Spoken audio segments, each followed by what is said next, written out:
मैं बैठ जाऊं, मैं जिद्दी टाइप का आदमी नहीं बोलूंगा। बैठ जाऊं।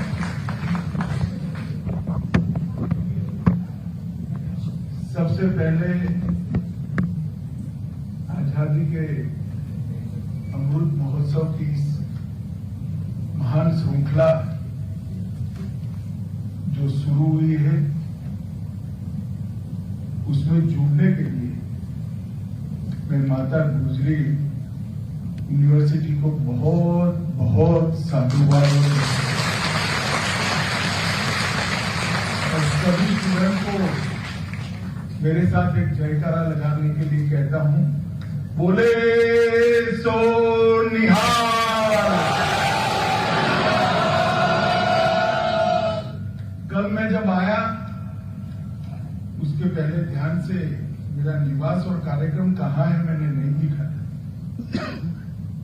जब यहां आकर माता गुजरी मेडिकल कॉलेज और यूनिवर्सिटी का नाम पढ़ा तब मुझे बड़ा आश्चर्य हुआ कि दसम पिता का जहां जन्म हुआ वो बिहार के एक कोने में माता गुजरी के नाम से कोई विश्वविद्यालय बना है।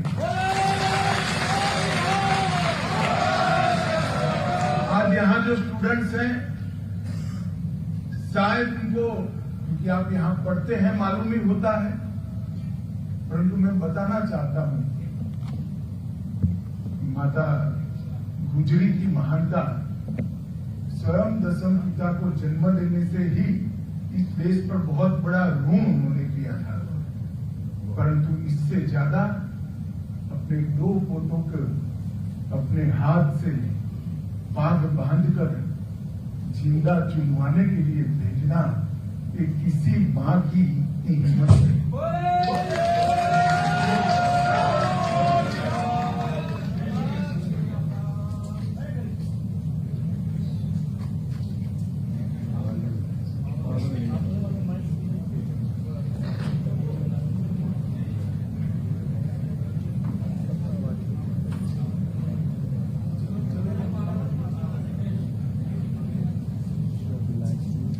मां की इतनी हिम्मत नहीं होती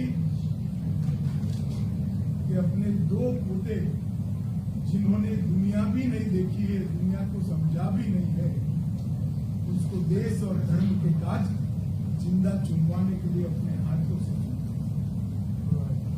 ये बलिदान में बहुत छोटा था, जब पढ़ा था उस वक्त मेरे रोंगटे खड़े हो जाते थे।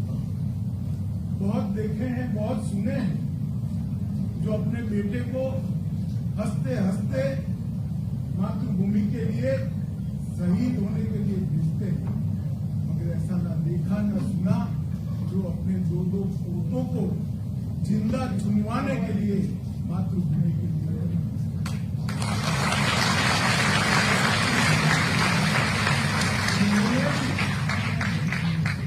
उनके नाम से विश्वविद्यालय शुरू किया, मैंने पूछा भी तो रामूवालिया साहब का नाम दिया।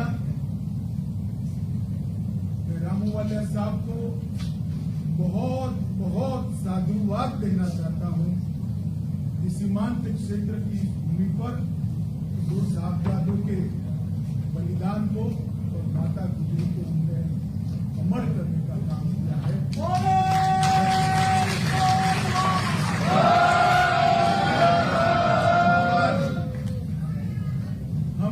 आजादी के अमृत महोत्सव के कार्यक्रम के तहत एकत्रित आए हैं। ये कार्यक्रम भैया ये भीड़ ज्यादा इसीलिए बंद हो जाता है, अब छोड़ दो, आवाज पहुंच जाएगी। अब ज्यादा बोलिए मत। आजादी का अमृत महोत्सव एक ऐसा पल है जो इतिहास में दोबारा नहीं आता। इतिहास तो आगे बढ़ता है, समय आगे बढ़ता है, मगर गया हुआ पल वापिस नहीं आता है। मैं आप सभी लोग बहुत सौभाग्यशाली है कि हम उस वर्ष में हैं जिस वर्ष को आजादी के अमृत महोत्सव के रूप में जाना जाता है। सैकड़ों सालों की गुलामी को लाखों लाखों लोगों के बलिदान के बाद और विशेषकर 1857 से लेकर 1947 तक के 90 साल के संघर्षपूर्ण स्वातंत्र संग्राम के बाद जब देश आजाद हुआ तब अनेक लोगों के मन में ढेर सारी अपेक्षाएं थी, स्वप्न थे। बदलती हुई दुनिया में देश अपने भूतकाल के अनुरूप फिर से एक बार विश्व के सर्वप्रथम स्थान पर बैठेगा, ऐसा स्वप्न देखकर कई लोग हंसते हंसते फांसी के मंच पर चले गए। 17 साल का खुदीराम बोस हो या 23 साल का सरदार भगत सिंह हो, किसी ने यह नहीं सोचा था कि मेरे जीवन में बाकी क्या बचा है। इन्होंने ये सोचा था कि मेरे बलिदान से अगर इस देश को आजादी मिलती है तो मेरे जीवन में मेरा कुछ नहीं बचा। और इसके बलिदानियों के बलिदान से ये देश आजाद हुआ। 75 साल तक की यात्रा हमने बड़े गौरव के साथ समाप्त की। हमारी गति पर कोई सवाल उठा सकता है, कोई कहेगा कम गति से आगे बढ़ेंगे, कोई कहा ज्यादा गति से आगे बढ़ेंगे। जिसके हाथ में देश की जनता ने शासन दिया वो सभी ने अच्छा किया है। मगर अभी आजादी के 75वें साल में एक बहुत बड़ी घटना हुई है, मैं आपको बताना चाहता हूं। अर्थतंत्र की तालिका में 2014 में हमारा देश 11वें स्थान पर था और आज आजादी के अमृत महोत्सव में वो 5वें स्थान पर है। वैसे तो आने को वो 7वें स्थान से 6ठे स्थान पर भी आया है, मगर वो इतना महत्वपूर्ण नहीं है। 5वें स्थान पर जब हम आए हैं तो 5वां स्थान इंग्लैंड का था, उससे आगे बढ़कर हम 5वें।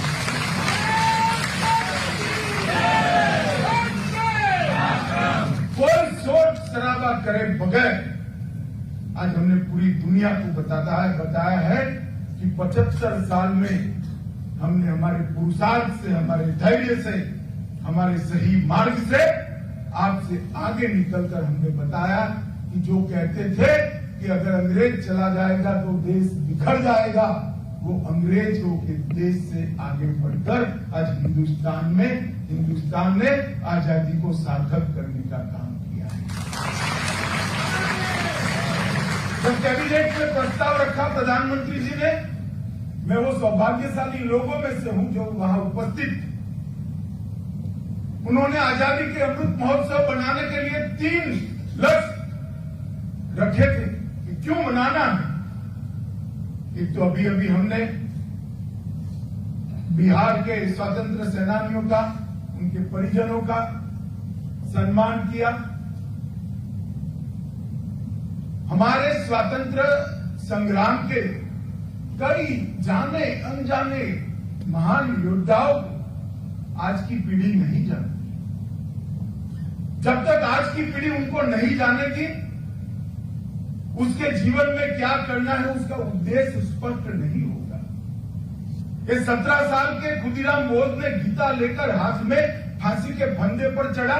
उसने नहीं सोचा था कि मुझे एक अच्छी नौकरी मिल जाएगी, मैं बहुत बड़ा व्यापारी बन जाऊंगा, मैं अच्छे से प्लेसमेंट करा लूंगा। तभी नहीं सोचा।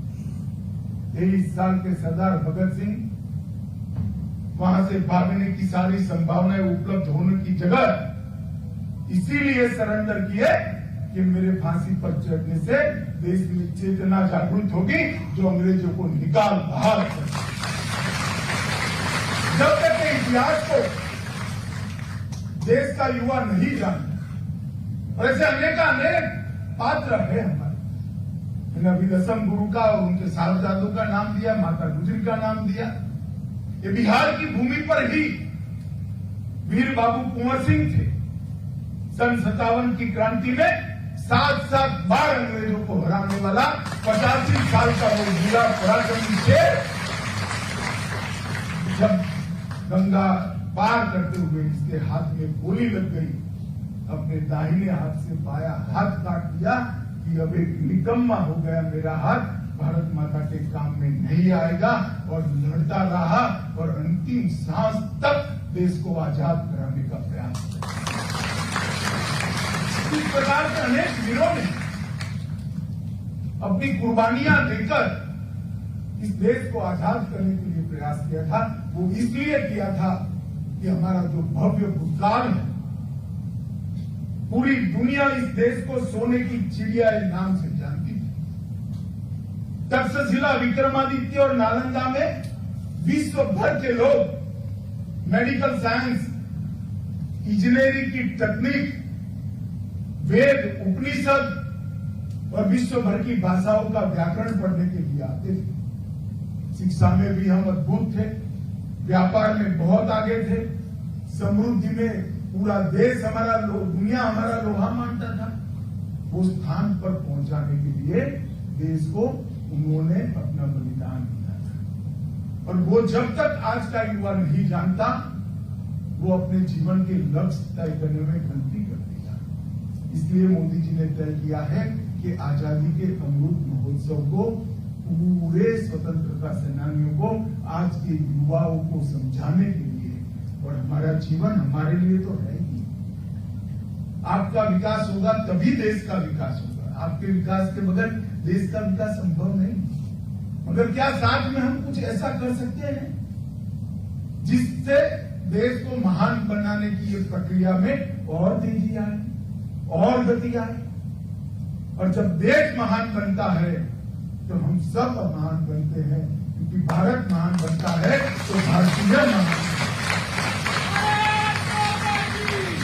तो एक उद्देश्य तो ये था कि आजादी के अमृत महोत्सव को इस देश का युवा इस मौके पर हमारे स्वतंत्र सेनानी को जाने।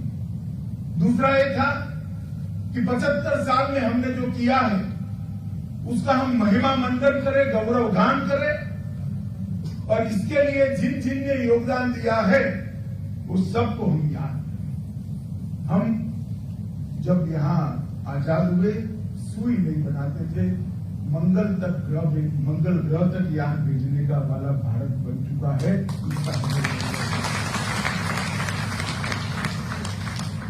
ये जो 75 साल की यात्रा हुई, और जो कहते थे कि हम बिखर जाएंगे, उनसे भी ज्यादा मजबूत लोकतंत्र, हमारे लोकतंत्र की जड़ें पाताल से भी गहरी चली गई है।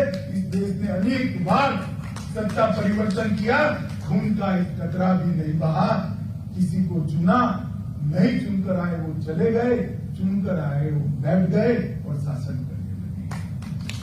पूरी दुनिया में हमने मिसाल कायम की। हमने देखे सत्ता परिवर्तन, पूरी नस्ल खत्म होता ही हुआ। भारत में जब जब सत्ता परिवर्तन हुआ, खून का एक कतरा भी नहीं हुआ। हमने लोकतंत्र की हमारी जड़ों को पाताल से गहरा करने का काम किया है। इसका महिमा मंडन करना, 75 साल की सिद्धियों का, और तीसरा 75 साल से 100 साल, 2047 में देश के आजादी की शताब्दी मनाई जाएगी। तो 75 साल से 100 साल एक अमृत काल के लिए क्या करेंगे? अमृत काल में हर क्षेत्र के अंदर देश कहां होगा ये लक्ष्य तय करना है।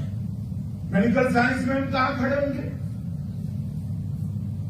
अंतरिक्ष के विज्ञान में हम कहां खड़े होंगे? हमारी पुरानी संस्कृति को फिर से पुनर्जीवित कर विश्व में सम्मान दिलाने के लिए हम कहां खड़े होंगे? हमारी भाषाओं का संरक्षण और संवर्धन को बढ़ाने के लिए हम कहां खड़े होंगे 100 साल के बाद? देश का अर्थतंत्र 100 साल में क्या दुनिया में एक नंबर का अर्थतंत्र बन सकता है क्या? देश की सेनाएं इतनी आधुनिक और मजबूत बन सकती है कि कोई हमारे देश के सामने टेढ़ी आंख से नजर डालने की हिम्मत नहीं। ये अमृत काल इस देश की जनता को अपने लक्ष्य तय करने का अमृत काल है। और देश के लक्ष्य तो तब तय होते हैं जब हम 130 करोड़ लोग हमारे लक्ष्य तय करते हैं। बहुत सारे युवा बैठे हैं, इसलिए मैं बहुत डिटेल में बात करता हूं। सभी युवाओं को, भाई और बहनों दोनों को, आपके जीवन का एक लक्ष्य आप जरूर तय कर लेना, एक संकल्प जरूर लेना। इतना ही हो कि वो संकल्प आपके लिए, संकल्प छोटे से छोटा लीजिए। एक बार तय कर लीजिए, कमरे से बाहर निकलते वक्त मैं स्विच बंद कर कमरे के बाहर जाऊंगा या जाऊंगा। तय कर लीजिए, मेरी भोजन की थाली में जूठा कुछ नहीं छोड़ेगा। अब तय कर लीजिए, मैं ट्रैफिक के नियमों के सिग्नल का कभी उल्लंघन नहीं करूंगा। अब तय कर लीजिए, मुझे जो टैक्स भरना पड़ता है वो पूरा जीवन मृत्यु पर्यंत नियमों के साथ मैं भर दूंगा या भर दूंगी। जो आपको तय करना है वो करिए।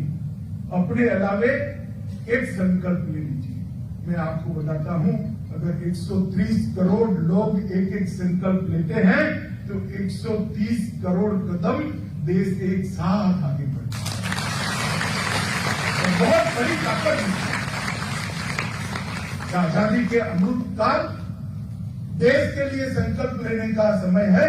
130 करोड़ नागरिकों के लिए भी संकल्प लेने का समय है और वो 130 करोड़ नागरिकों ने उसको जीवन पर्यंत निभाना है। मैं आपको विश्वास दिलाता हूं, मेरे सामने युवा बैठे हैं। आजादी की शताब्दी जब मनाई जाएगी, हम मंच पर बैठे, इसमें से शायद कोई नहीं होगा, मगर आप लोग जरूर होंगे, जरूर। और आप ऐसे भारत के नागरिक होंगे जिस भारत पर हर भारतीय नाच करेगा, गर्व करेगा, ऐसे भारत की आप बनाएंगे।